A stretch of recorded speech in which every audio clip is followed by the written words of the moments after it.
अस्सलाम वालेकुम ख़वातीन और हज़रात, शुरू करते हैं आज का हस्ब हाल। मैं हूं आपका मेज़बान जुनैद सलीम। नाज़रीन, शो का आगाज़ कर रहे हैं। हमारे साथ मौजूद हैं अमरीकी सदर जो बाइडन, साबिक अमरीकी सदर बराक ओबामा और हाल ही में साबिक होने वाले सदर डोनाल्ड ट्रंप। बस पोते तेरी गलती है, तू इको कमरे च खोते घोड़े कट्ठे बन्ने आ। कहाँ देख तेनू लिया पता ही आपने नहीं घोड़ा? पुत्त, तेनू पता ही नहीं। घोड़ा कहाँ देख लिया आप अपने साथ? ये तेनू सामने अरवी घोड़ा बैठा नजर नहीं आउंदा, नाल तू खोते भी बन्ने आ। पुत्त पहले मैनू ये दस, छड्ड सारियां गल्लां, तारफ तुरफ ना करा, ट्रंप नू जानदी सारी दुनिया। ये मेरा पुत्त दस कि जेड़ा मैं सोशल मीडिया ते नवा बनाया साइट अकाउंट बनाया, वो लाइक कीता कि कोई ना? क्या मेरे लाइक करने या ना करने से क्या फर्क पड़ता है आपको? पुत्त लाइक कर लवो, फिर ना कहना देर हो गई आ। ये जिवें लिखिया हुंदा ना, फिर ना कहना प्लाट मुक गए आ।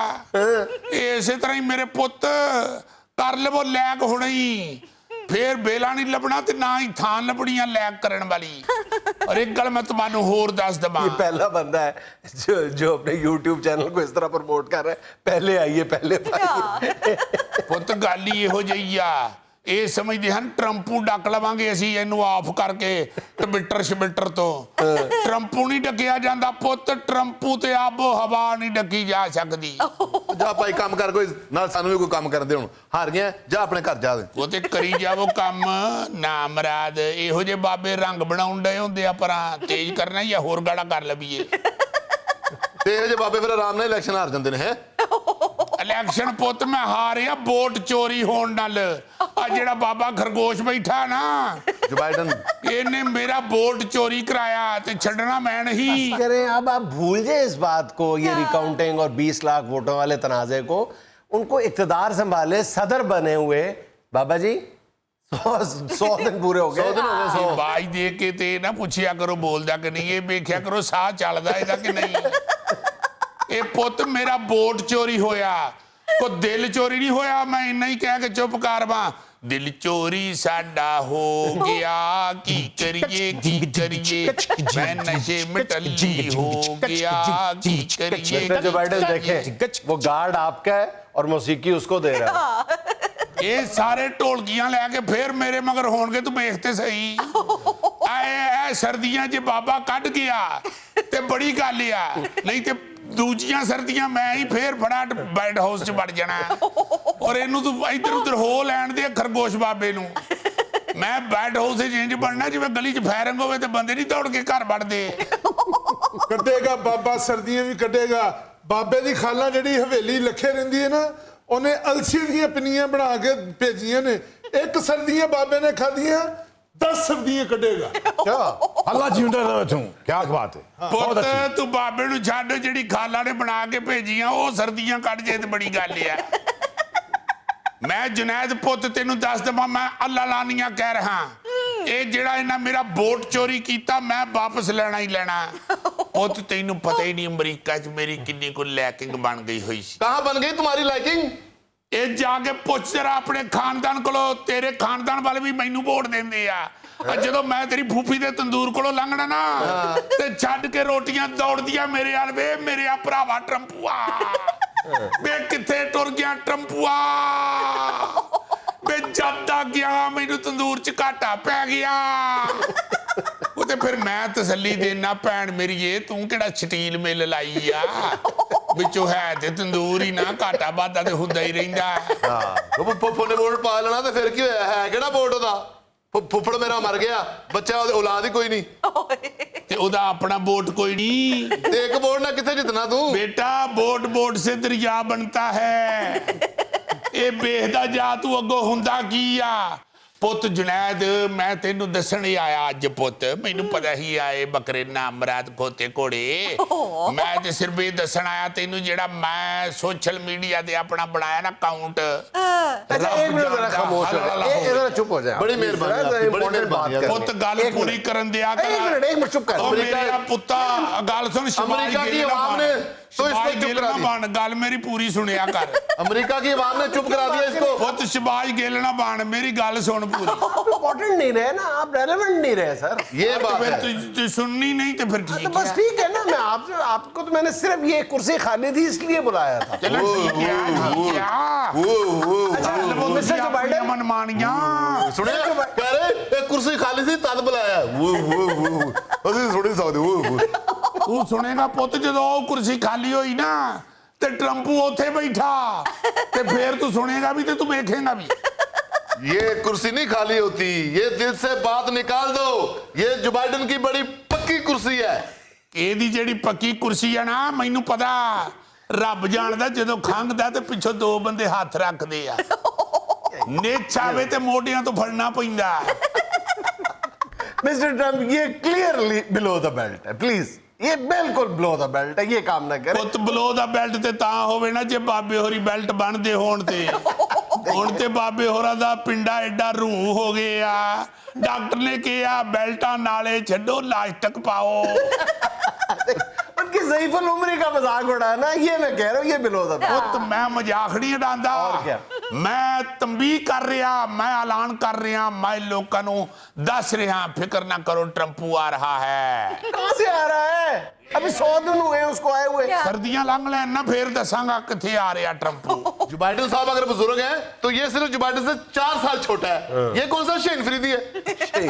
ਏਡੀ ਗੱਲ ਕੋਈ ਨਹੀਂ ਪੁੱਤ, ਅੱਜ ਵੀ ਮੇਰੀਆਂ ਸ਼ਰਾਬ ਦੀਆਂ ਬੋਤਲਾਂ ਅਲਮਾਰੀ ਦੇ ਉਤਲੇ ਰਜਾਈਆਂ ਵਾਲੇ ਖਾਨੇ 'ਚ ਪਈਆਂ ਹੁੰਦੀਆਂ, ਔਰ ਮੈਂ ਖੁਦ ਸਟੂਲ ਰੱਖ ਕੇ ਤੇ ਉੱਤੋਂ ਬੋਤਲ ਲਾਣਾ। ਆ ਬਾਬਾ ਤੇਰਾ ਤੇ ਥੱਲੇ ਵਾਲੇ ਖਾਨੇ 'ਚੋਂ ਬਣੈਣ ਲੈਣੀ ਹੋਵੇ ਤੇ ਲੌਕਰਾਂ ਨੂੰ ਆਵਾਜ਼ਾਂ ਮਾਰਦਾ, ਜੇ ਕਿਤੇ ਆਪ ਕੱਢ ਲਵੇ ਤੇ ਨਾਮ ਰਾਤ ਕੱਛੇ ਦੀ ਥਾਂ ਬਣੈਣ ਪਾ ਲੈਂਦਾ, ਬਣੈਣ ਦੀ ਥਾਂ ਕੱਛਾ ਪਾ ਲੈਂਦਾ। जो भी है अब तुम दोबारा सदर नहीं बन सकते। ਤੂੰ ਵੇਖ ਮੈਂ ਆਉਂਦਾ ਕਿਵੇਂ ਮੇਰਿਆ ਪੁੱਤਾ।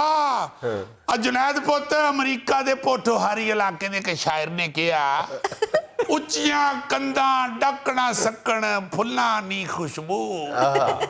ਇਹ ਵੇਖੋ ਤੁਸੀਂ ਟਰੰਪੂ ਆਂਦਾ ਕਿਵੇਂ। ਔਰ ਇੱਕ ਗੱਲ ਮੈਂ ਦੱਸ ਦਵਾਂ, ਐਤਕੀ ਮੈਂ ਆਇਆ ਨਾ ਤੇ ਮੈਂ ਛੱਡਣਾ ਕਿਸੇ ਨੂੰ ਨਹੀਂ।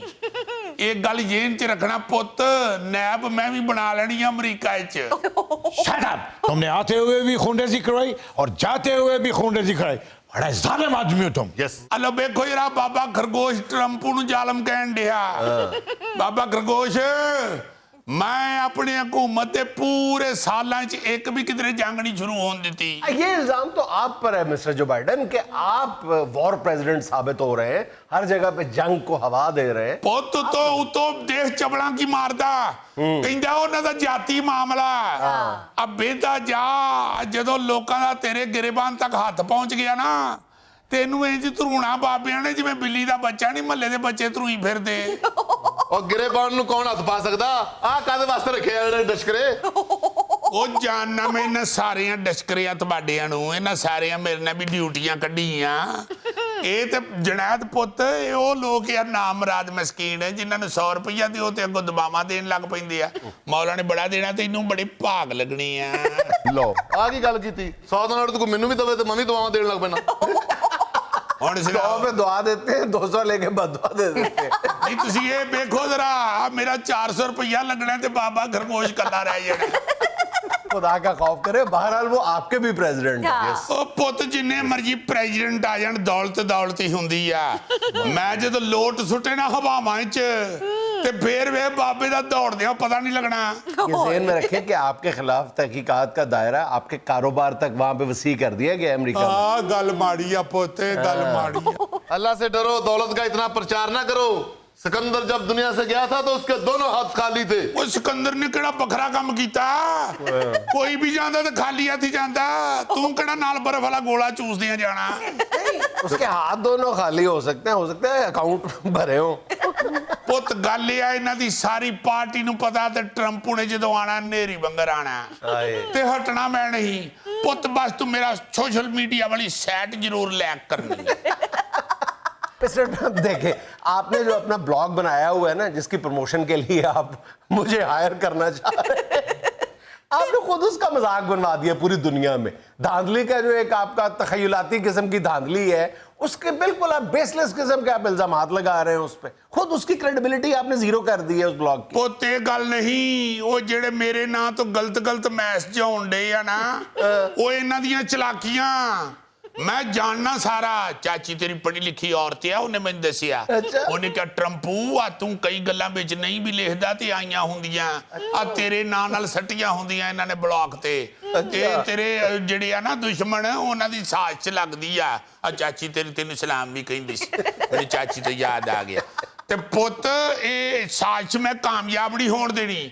ਬਲੌਗ ਮੇਰਾ ਜਿਹੜਾ ਨਾ ਸੋਸ਼ਲ ਮੀਡੀਆ ਦੀ ਸਾਈਟ ਮੇਰੀ ਇਹ ਹਿੱਟ ਮੈਂ ਕਰਾ ਲੈਣੀ ਆ। ਇਹ ਹਿੱਟ ਨਾ ਹੋਈ ਮੈਂ ਮੌਤ ਦੇ ਖੂਹ ਅੰਗਰੇ ਦੇ ਆਲੇ ਦੁਆਲੇ 2 ਖੁਸਰੇ ਖਿਲਾਰ ਦੇਣੇ ਆ। ਉਹਨਾਂ ਨੱਚ ਧਿਆਨ ਪਵਾ ਲੈਣਾ ਇਹਦੇ ਵੱਲ। ਫਿਕਰ ਨਾ ਕਰੋ ਤੁਸੀਂ ਪੁੱਤ, ਮੈਨੂੰ ਸਾਰੀਆਂ ਕਾਰੀਗਰੀਆਂ ਹੁੰਦੀਆਂ। ਮੈਂ ਬਿਜ਼ਨਸਮੈਨ ਆ, ਮੈਂ ਕੋ ਡਾਕੀਆ ਨਹੀਂ ਲੱਗਾ। ਅਮਰੀਕਾ 'ਚ ਸਾਰੇ 'ਚ ਕੀ ਪੂਰੀ ਦੁਨੀਆ 'ਚ ਮੇਰੇ ਬਿਜ਼ਨਸ फैले अब बाबे खरगोश की ना छुट्टी कराई दे कहना। छुट्टी कैसे करवा देंगे, कुछ बताए भी तो सही ना। वो आराम से इत्मीनान से अच्छी भली हुकूमत चला रहे हैं। हुकूमत की चलानी है ने, इस बाबे को साइकिल नहीं चलती। सवेरे सवेरे नाश्ता लैन निकले ते साइकिल हाथ च फड़ी ते पैदल जान दिया। वो मैं क्या पैदल ही जाना ते साइकिल ही घर खिला रहा चाचा। आंदा उथों जेडे डबल रोटी अंडे खरीदने वो मैं तेरे सिर ते चक के ले आने आ पिछे कैरियर ते लदांगा ते घर तक अपड़ांगा। जेड़ा बंदा डबल रोटी आंडे नहीं आप चक सकदा, साइकिल नहीं चला सकदा, उन्हें हुकूमत की चलानी है ते अमरीका दी अवाम दा बोझ की चकना। और यू पागल आदमी क्यों बकवास करते हो? मैं रोजाना 5 मिनट जॉगिंग करता हूँ। बस 5 मिनट जॉगिंग दा रोप पांडे आ। हाथ चो गेंद छाड़ दियो ना तो 5 मिनट तो आप ही ठप्पे लांदा रहिंदा। तू 5 मिनट जॉगिंग करके साढ़े ते सान करन दे। हाँ 5 मिनट की खबरें होती हैं रेडियो पे, पूरी दुनिया का हाल बता देते हैं वो खबर रेडियो ते चल दियां। ये रेडियो आ ये अमरीका दा सदरिया। हाँ। ये पुत को जानदार चाहिए ट्रंपू वर्गा। अच्छा एक मिनट ठहरे, उनसे पूछ ले 5 मिनट यौमिया या 5 मिनट महाना सर? यौमिया रोजाना। अच्छा खुद पंखा चलाता हूँ, खुद बत्ती बंद करता हूँ, अच्छा, और खुद कंबल लेता हूँ। कोई मेरी अम्मी आके नहीं मैंने कंबल उत्ते देंदी। गुड गुड बस इतना ही चाहिए एक सदर वास्ते। ये सदर नूं नाल फिर फीडर भी लै दवो, नाले भी खुश होंदे रहना कि हुण सदर आपे ही फीडर फड़ के पी लैंदा। जुनैद पुत जिहड़ी गल मैं आंदियां कीती है ना आ लिख लिया कागज ते। अगलियां सर्दियां तेरा भरा ट्रंपू होऊ सदर। वो तू सर्दियों में सदर बनना चाहना है, गर्मियों से तू पिघल जाना है। जो मर्जी हो जावे अगलियां सर्दियां लिख लो चाचा ट्रंपू सदरिया। और जो मर्जी कहते जाए, हवेली लखा से उसकी खाला ने पिन्नियां बना के भेजी हैं अलसी की। वो भी पुत तू सर्दियां आ लैन दे। इन्हें पिन्नियां खा के कहना खा ते लईयां मैं पिन्नियां, मगर पिन्नियां च जान नहीं बनी। ये ते एडा बेचारा कमजोर बंदा राह जांदा चिट्टी चादर बिछा के कहंदा है होई वाइट हाउस इत्थे ही बह जावो। You shut up. चलो चाचा जी चलिए, घर फलिया कीमा पका आ जे। मैं सदके जाऊँ। सुभान अल्लाह। नाल तंदूर दी रोटियां। ठंडा पानी। ए देखो ना जरा ए पुत जेड़े इंज करदे आ ना इन्हां कोलों सर्दियां बड़ी मुश्किल लंघदियां।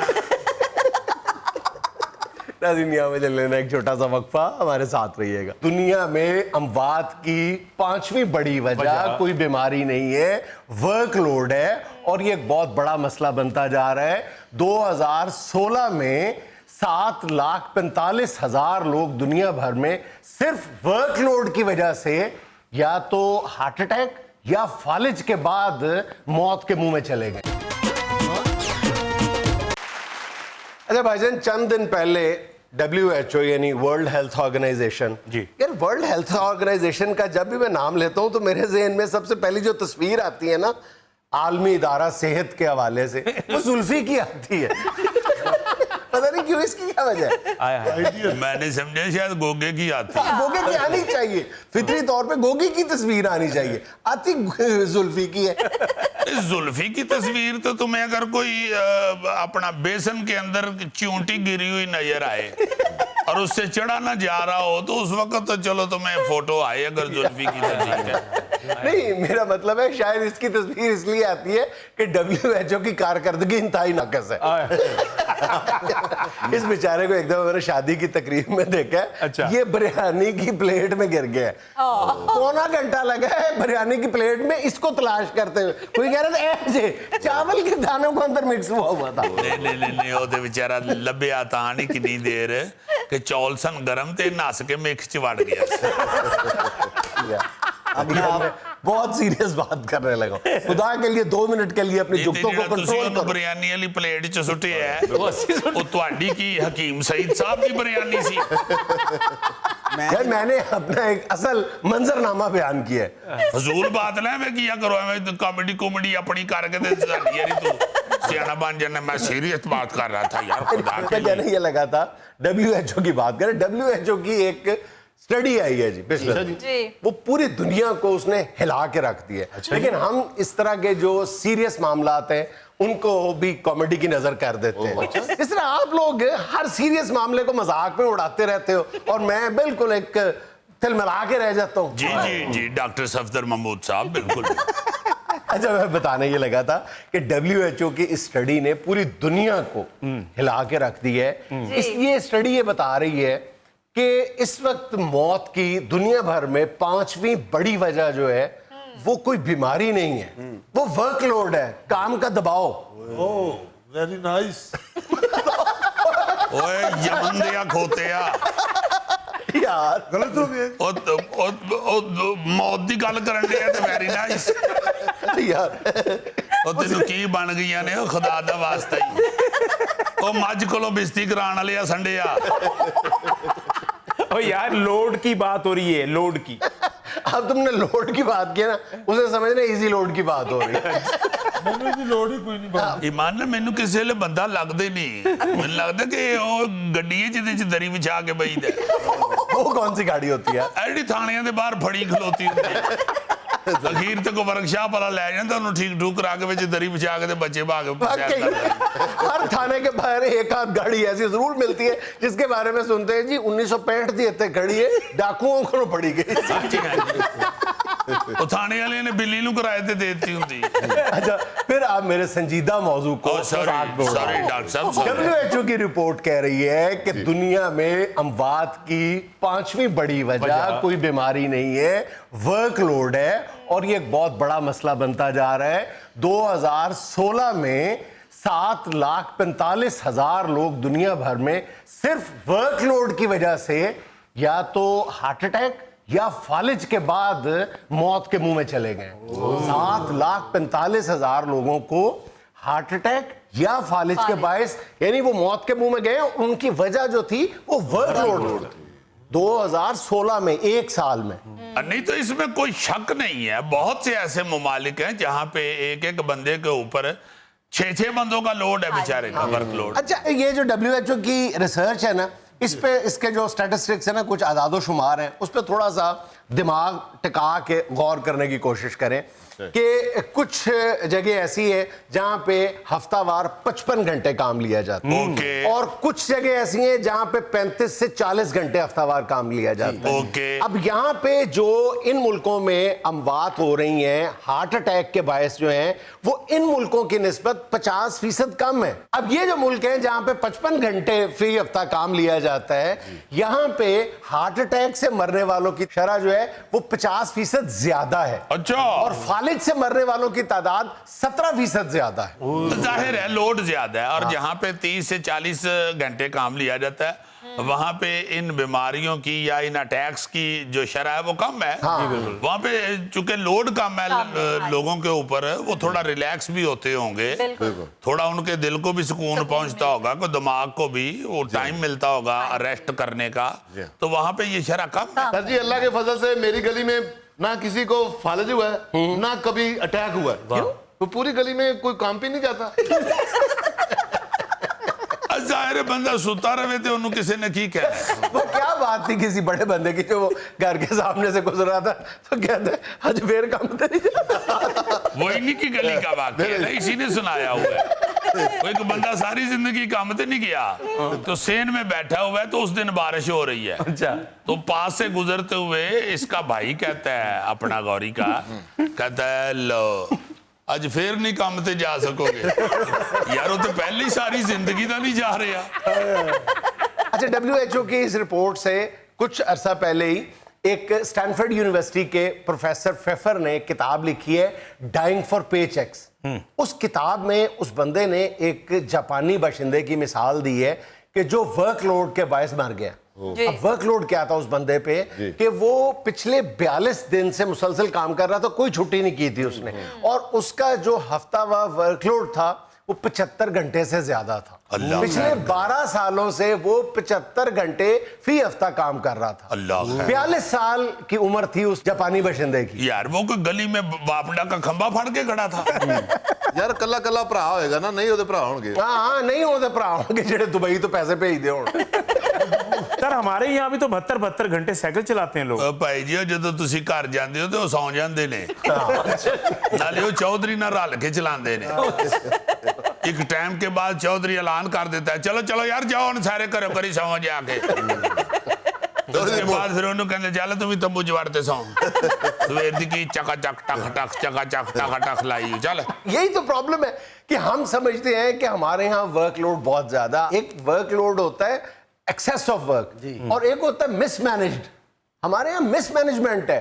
हमारे यहाँ आम तौर पे जो दफातर के अगर वर्किंग आवर्स लगाए जाए तो 42 घंटे के लगभग बनते हैं हफ्तावार। अब हमारी आउटपुट ले लें और जर्मनी में हफ्तावार जो काम करने के औकात हैं वो बमुश्किल 26 घंटे बनते हैं। एक जर्मन शख्स की अपने साथ आउटपुट प्रोडक्टिविटी निकाल के देख लें कितनी है। और जी हमारे यहाँ जो सेलमैन है दुकानों पे खड़े, वो तो कभी कपड़े के थानों पे बैठे होते हैं या स्टूलों पे बैठे होते हैं, उनको खड़ा कभी भी नहीं देखते। वो गाहक आए उठ के खलो के थान उतारते हैं बस, फिर बैठ जाते हैं। तो बाहर के ममालिक में खास तौर पे ये यूरोपियन कंट्रीज में या इंग्लैंड अमेरिका में जी, जी। जो सेलमैन 8 घंटे काम करके आता है ना जी, हाँ जी। उसकी टांगों को खलियां पड़ जाती है। इसलिए कि उसने घंटों के हिसाब से काम करना है और तनख्वाह देने वाले ने घंटों के हिसाब से उसको पे करना है, इसलिए वो एक एक घंटे का हिसाब रखते हैं। सीधी बात हाँ जी, है। हाँ और जी। एक एक घंटे का वो काम भी करते हैं। बिल्कुल। अलर्ट खड़े होते हैं जी पैरों के ऊपर। और हमारे यहाँ सरकारी दफातर में देख लो कितना काम किया जाता है। सुबह आता है 1-1.5 घंटा पहले सेट करता है, टाइम अपना इधर उधर जाया करता है, फिर 2 घंटे के लिए वो खाने का वक्फा पे चला जाता है, 1 घंटा पहले ही लेट आता है, फिर शाम को 1 घंटा पहले घर चला जाता है, 2 घंटे बीवी से बातें करता है, 1 घंटा फेसबुक इस्तेमाल करता है। टोटल काम करते कितने हैं? हाँ जी, नहीं भी भुजे छोले भी खांदा है सीधी बात है। रजिस्टर ते रख के। ये मिसमैनेजमेंट है ना। हाँ जी। हमारे यहाँ उन लोगों के लिए हकीकत में वर्कलोड बहुत बड़ा मसला है जो ओवर टाइम लगाते हैं बेचारे, जिनको अपने बच्चों का पेट पालने के लिए ओवर टाइम लगाना पड़ता है। वो रोजाना अगर वो 8 घंटे हैं तो उनकी कोशिश होती है कि चंद इजाफी पैसे आ जाएं, उसके लिए वो 12-12, 14-14 घंटे तक काम करते हैं। जाहिर है उनके ऊपर जो वर्कलोड है वो बहुत ज्यादा। ਬਾਊ ਜੀ ਫਿਰ ਜਿੰਨਾ ਮੈਂ ਕੰਮ ਕਰਨਾ ਮੈਨੂੰ ਮਿਲ ਲਵੋ। एक मिनट ना कोई मिले तो भज के लात नूं चंबड़ जाया कर। अच्छा, पिछले दिनों आपने सोशल मीडिया पे देखा होगा मुख्तलिफ वीडियोज हैं, तस्वीरें हैं जो बड़ी वायरल हो रही हैं जापान के।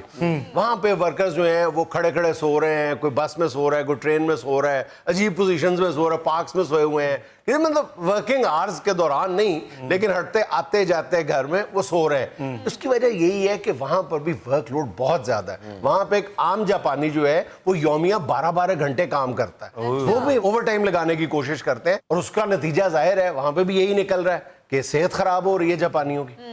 जाहिर है जी, जापान में तो अल्लाह माफ करे रिज़्क को कमाने के लिए जापानियों को बड़ी नाक रगड़नी पड़ती है, ऐਵੇਂ नहीं हो पीने बेचारे। सही है। नाज़रीन, यहाँ में लेना एक छोटा सा वक्फा, हमारे साथ रहिएगा। एक बात तो वाज़ेह है कि आपके और तहरीक इंसाफ के दरमियान जो एक बॉन्ड था ना, उसमें वाज़ेह तौर पे दरार पड़ी हुई नजर आ रही है, एतमाद की कमी है जो हर बंदा महसूस कर रहा है। किसी वक्त भी आप कुछ भी कर सकते हैं। इन्हों को समझाया करो, अपने शो च सुलह भी कराया करे, लड़ाई करांदे रहे। चौधरी साहब माफी चाह रहे, जमहूरियत है ना, मतलब कोई कादी इन्हूं दराड़ा नजर आंदी है, एडा कोई रंग साज।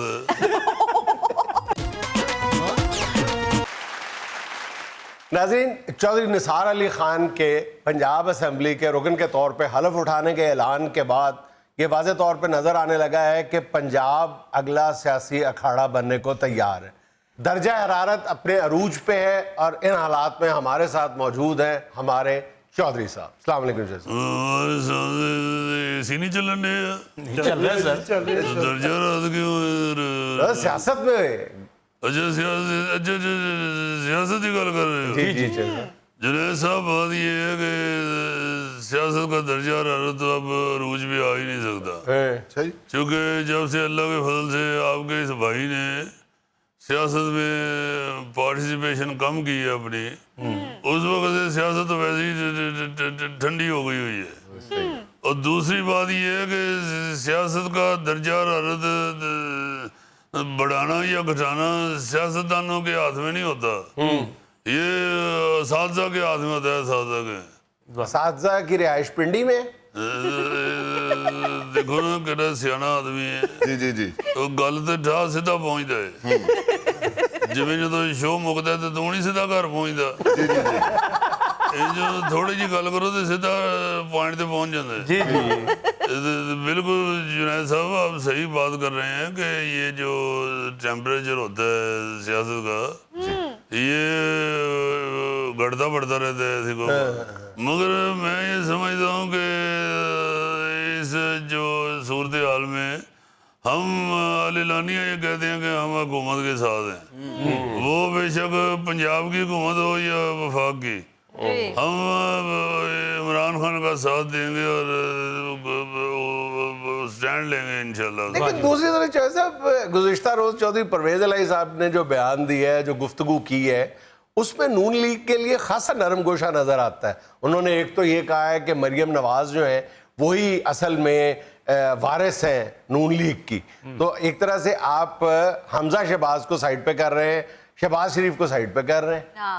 دیکھیں گل غلط کیڑی کی تھی پرویز صاحب نے، بھائی نون لیگ جو ہے نا جنید صاحب، نون لیگ کی اصل کتاب جو ہے وہ نواز شریف ہے، باقی سب اس کے سوے ہیں، تو اس لیے میں سمجھتا ہوں کہ نواز شریف صاحب کا جو جماعت میں مقام ہے نا، اس حوالے سے نون لیگ کی وارث جو ہے وہ مریم نواز ہی ہے۔ لیکن جو پھر کہنے والے تو پھر یہ بھی کہیں گے یہ بات سننے کے بعد کہ مسلم لیگ میں سے اصل مسلم لیگ جو ہے وہ نون لیگ ہی ہے، باقی اس کے صفحے ہیں کاف لیگ۔ جڑے کہنے والے کہن گے نا، وہ جڑے وہ کہن گے تو انہوں نے میرے کو لے آنا، پھر انہوں نے گل کر لیں گے۔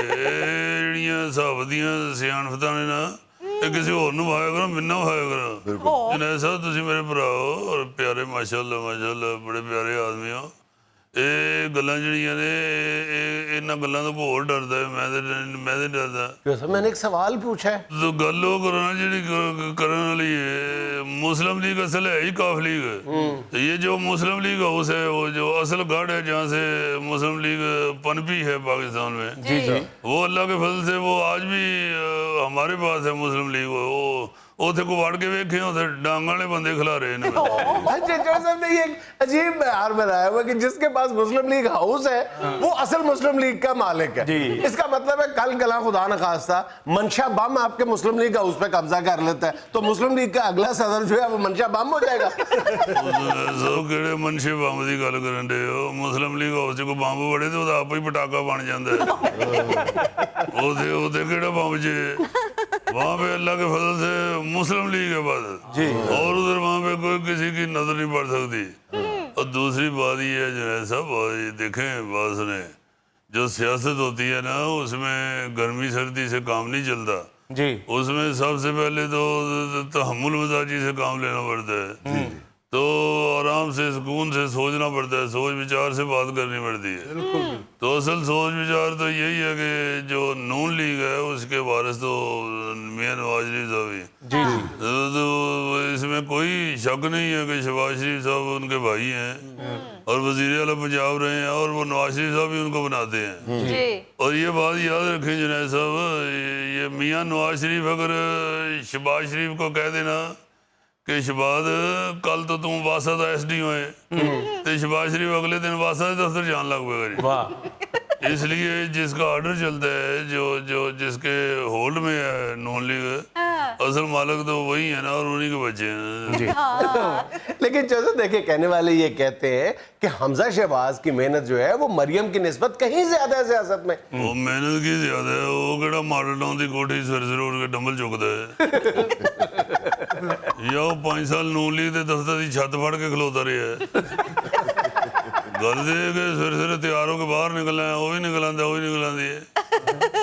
بہرحال ایک بات تو واضح ہے کہ آپ کے اور تحریک انصاف کے درمیان جو ایک بانڈ تھا نا، اس میں واضح طور پہ دراڑ پڑی ہوئی نظر آ رہی ہے، اعتماد کی کمی ہے جو ہر بندہ محسوس کر رہا ہے، کسی وقت بھی آپ کچھ بھی کر سکتے ہیں۔ ਇਹਨੂੰ ਕੋਈ ਸਮਝਾਇਆ ਕਰੋ ਆਪਣੇ ਸ਼ੋਅ 'ਚ ਸੁਲ੍ਹਾ ਵੀ ਕਰਾਇਆ ਕਰੇ ਲੜਾਈਆਂ ਕਰਾਉਂਦੇ ਰਹੇ चौधरी साहब माफी चाह रहे जमहूरियत है ना मतलब ਕੋਈ ਕਾਹਦੀਆਂ ਇਹਨੂੰ ਦਰਾੜਾਂ ਨਜ਼ਰ ਆਉਣ ਡਈਆਂ ਐਡਾ ਕੋਈ ਰੰਗ ਸਾਧ ਦਰਾੜ ਨਜ਼ਰ ਆਉਣ ਡਈ ਤੇ ਪਟੀਨ ਭਰਾ ਲਓ ਦਰਾਜ 'ਚ जानते यार जानते मैं तुम्हें कह जो रहा हूँ कि अल्लाह के फजल से हम जो बात कहते हैं उस पर स्टैंड लेते हैं जी जी हम अल्लाह के फजल से मरते हैं हम सही ऐसे ही नहीं चौधरी ये हमने कह दिया बस कि इमरान खान के साथ हैं तो साथ हैं दराड़ के भी छुपा ली हो चौधरी साहब देख लें आप कह रहे हैं कह दिया तो कह दिया कल परवेज लाई साहब ने कहा कि हम पंजाब की हुकूमत नहीं गिराएंगे हुण तुसी देख लेना देख लो यार तुसी इंटरव्यू लैन दे या सानू पक्का करन दे आप पक्की बात कर रहे हैं ना कि आप पंजाब हुकूमत गिराएंगे या नहीं गिराएंगे ਤੁਹਾਨੂੰ ਕਿਧਰੇ ਇਮਰਾਨ ਖਾਨ ਨੇ ਨਹੀਂ ਭੇਜਿਆ ਮੇਰੇ ਕੋਲ नहीं सर नहीं आप बताए ना कि आप पंजाब हुकूमत नहीं गिराएंगे ਉਹ ਨਹੀਂ ਕਰਾएंगे अल्लाह के फजल पक्की बात है अरे हम नहीं कराएंगे ਹੁਣ ਕੋਈ ਜਹਾਂਗੀਰ ਤਰੀਨ ਕੋਈ ਕੰਮ ਹੋਏ ਤੇ ਉਹ ਅਸੀਂ ਨਹੀਂ ਕਹਿ ਸਕਦੇ जैसे यही बातें जो आपकी समझ नहीं आती अरे जुनैद साहब आपको तो बात समझ आ ही जाती है तुम तो माशाल्लाह हुणे फौरन पिंडी पहुंच गए सो ते लोधरा भी पहुंच ही जाओगे अच्छा चौधरी साहब मुबारक हो, नैब ने आपके एक और केस की फाइल बंद कर दी है। ਤੇ ਦੇਖੋ ਨਾ ਜ਼ਰਾ ਜਿਹੜੀ ਸਾਡੇ ਹੱਕ 'ਚ ਅੱਛੀ ਗੱਲ ਹੈ ਉਹ ਸਭ ਤੋਂ ਮਾੜੇ ਬੰਦੇ ਕੋ ਕਹਾਉਂਦੇ बहुत शुक्रिया बेटे बहुत शुक्रिया हम तो पहले दिन से कह रहे हैं बेटे पहले दिन से कह रहे हैं कि ये जितने भी हमारे खिलाफ ये जो ये केस बना रहे हैं जी जी ये पेशियां भुगत रहे हैं हम ये सारी फजूल है अच्छा जी अल्लाह के फजल से हमने तो हर चीज सबके सामने रख दी हुई है जैसा माड़ा केस था इसीलिए मैंने माड़े बंदे से कराया जब आपके खिलाफ तगड़ा केस था तो मैंने गोगे से सवाल करवाया था तो तगड़े भी बंद हो गए तो माड़े भी बंद हो गए अल्लाह दी रहमत पहले दिन तो जो पहले इन्वेस्टिगेशन भुगत चुके हैं जी जी वो दोबारा खोलोगे तो फिर वो खिदू फोलियां लीरें ही निकलनी है चौधरी साहब सच नूं आंच ही नहीं जी जी प्रोफेसर जुनैद इकबाल साहब देखो ना जरा जुनैद साहब बात ये है कि हमने अब सियासत बिल्कुल सीधी सीधी करनी है जी अब ये देखें ये अब है सोशल मीडिया का दौर जी बिल्कुल अब मीडिया का दौर है इलेक्ट्रॉनिक मीडिया हर चीज आपकी जो है वो आपके रिकॉर्ड में मौजूद होती है अब दो टोक सीधी सीधी बात करनी पड़ेगी ये जो कफले हैं ना ये जो चलाकियां होती थी ये अब नहीं चल सकती इसलिए बात सीधी करनी पड़ेगी हम तो सीधी बात करते हैं कि हम ये जो मौजूदा हुकूमत है ये इमरान खान साहब की हम इनके साथ हैं हम इनके गिराने में कोई ऐसा कदम नहीं उठाएंगे और अगर कोई गिराएगा तो मज़ामत यार वो तो गल हो गई है छड़ दो नाज़रीन यहाँ मुझे लेना एक छोटा सा वक्फा हमारे साथ रहिएगा करती हूँ तरोताज़ा हरी रुत के मनाजिर वाह करती हूँ तरोताज़ा हरी रुत के मनाजिर कागज पे कभी पेड़ कभी फूल बना के बहुत अच्छे कागज पे कभी पेड़ कभी फूल बना के ले आओ डकैतों से अगर माल बचा के क्या फायदा है आगे लगे पुलिस के नाके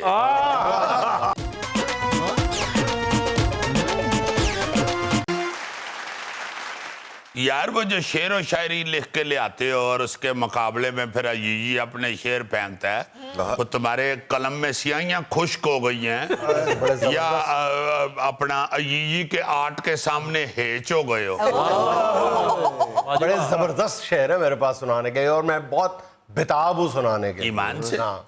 वारे वाह सुनाओ जरा पहला शेर है अरशाद जाहिद को फखर है ओहो जाहिद का शेर है जी और यार जाहिद तखल्लुस नहीं है यहाँ पे जाहिद नेक आदमी अच्छा आपने समझा शायद जाहिद सिंधु का है जाहिद को फखर है अगर सजदे के निशान पे वाह जाहिद को फखर है अगर सजदे के निशान पे मजदूर के छाले भी बड़े गौर तलब हैं मजदूर के छाले भी बड़े गौर तलब हैं चेहरे के उजाले भी बड़े गौर तलब हैं पर पाँव ये काले भी बड़े गौर तलब हैं अरे क्या कहने अजीजी वाह वाह वाह अजीजी वाह बनते हैं कराची की जो सड़कों पे मुसलसल बारिश में वो नाले भी बड़े गौर तलब हैं क्या कहने क्या काशी की है वाजिब रायवंड की हाशमी की जमी में हैं जो रौले پھر تو بنی گالے بھی بڑے غور طلب ہیں. کیا کہنے، واہ جی واہ، واہ جی واہ، عزیزی صاحب. چولے نہ ہلا دیں یہ حکومت کی مکمل،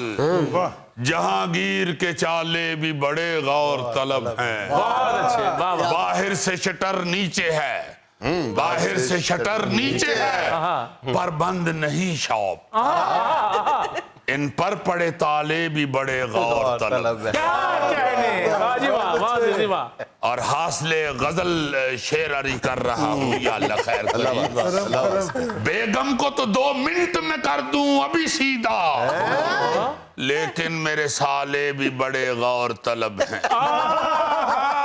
اچھا ایک چھوٹا سا شعر سنو یار. جی اس نے قد کاٹ نکالا ہے زمانے میں بہت، اس نے قد کاٹ نکالا ہے زمانے میں بہت، وہ مگر سوچ کا بونا ہے یہی رونا ہے. ارے واہ، بہت اچھے. کام والی کے تھے جو کام میرے ذمے ہیں، جب سے آیا یہ کرونا یہی رونا ہے.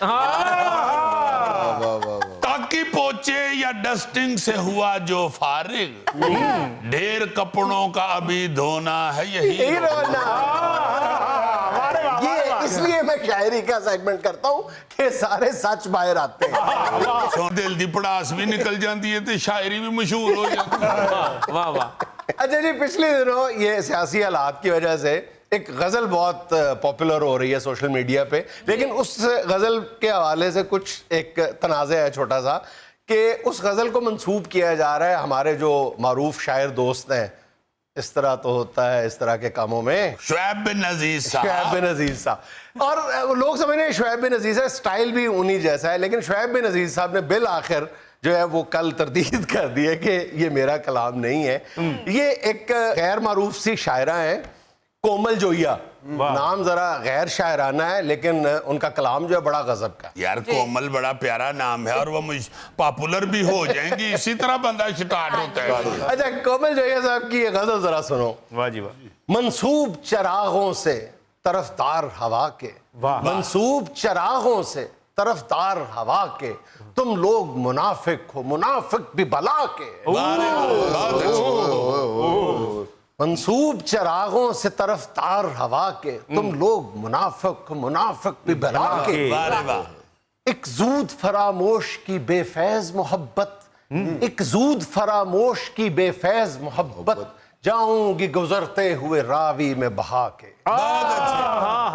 ایک زود فراموش کی بے فیض محبت، جاؤں گی گزرتے ہوئے راوی میں بہا کے. یاہر ہے ایسی محبت کلیجی پہ پھرائی ہوتی ہے. میں اپنے خد و خال بھی پہچان نہ پائی، میں اپنے خد و خال بھی پہچان نہ پائی، گزرا ہے یہاں وقت بڑی دھول اڑا کے. بہت اچھے. اچھا آخری شعر سنو. جی کرتی ہوں تر و تازہ ہری رت کے مناظر، کرتی ہوں تر و تازہ ہری رت کے مناظر، کاغذ پہ کبھی پیڑ کبھی پھول بنا کے. بہت اچھے، بہت اچھے. کاغذ پہ کبھی پیڑ کبھی پھول بنا کے، لے آؤ ڈکیتوں سے اگر مال بچا کے، کیا فائدہ ہیں آگے لگے پلس کے ناک کے. گزرا جو ٹرالا ہے ابھی دھول اڑا کے، کم بخت ابھی نکلے تھے ہم گھر سے نہا کے. اب ایک حسب حال شعر عرض کر رہا ہوں. رنگ روڈ سکینڈل میں بھی اب پیٹو لکیریں، رنگ روڈ سکینڈل میں بھی اب پیٹو لکیریں، کھڈوں میں ہے گھس گئے سجن مال بنا کے. یار میں جب مشاعرہ لوٹتا ہوں نا تو مجھے ڈر ہوتا ہے میں لوٹ مار میں پکڑا ہی نہ جاؤں. تمہیں خود میں گھس جانا. اب بات تمہاری ٹھیک ہے، میں خود میں گھستے ہوئے ڈرتا ہوں کہ میرا منہ نہ پھنس جائے. منصوب حکومت سے طرفدار ترین کے، منصوب حکومت سے طرفدار ترین کے، یہ لوگ نکالیں گے حکومت کے کڑاکے. واہ واہ واہ واہ واہ. عزیزی کو مزہ نہیں آیا. اتے نیبو پالو. اچھا جی فرح گوندل صاحبہ کے 2 اشعار سنو ذرا، بڑے خوبصورت. اچھا یہ بھی کوئی نئی شاعرہ ہے؟ ہاں لیکن میں نے جو کلام پڑھا وہ بہت پختہ ہے. بہت اچھے. رنگ پہن کر آتی پر مجبوری میں، رنگ پہن کر آتی پر مجبوری میں، کالا پہنا لال گلابی فرض کیا. بات اچھی بات اچھی رنگ پہن کر آتی پر مجبوری میں کالا پہنا لال گلابی فرض کیا ورنہ قید میں وقت کہاں کٹ سکتا تھا ورنہ قید میں وقت کہاں کٹ سکتا تھا میں نے اپنے ساتھ اسے بھی فرض کیا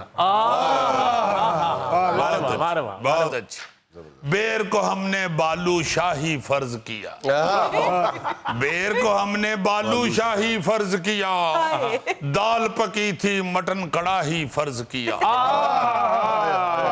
ہم سستی کے مارے ازلوں ویلے تھے ہم سستی کے مارے ازلوں ویلے تھے ہتھی کام کیا نہ کوئی فرض کیا بہت اچھے بہت اچھے. اب آخری شعر میں حکومت کی کارکردگی دکھا رہا ہوں جی کاغذوں میں پہلے تو خوب ترقی کی کاغذوں میں تو پہلے خوب ترقی کی ملک میں ہر سو ہے خوشحالی فرض کیا مقرر مقرر.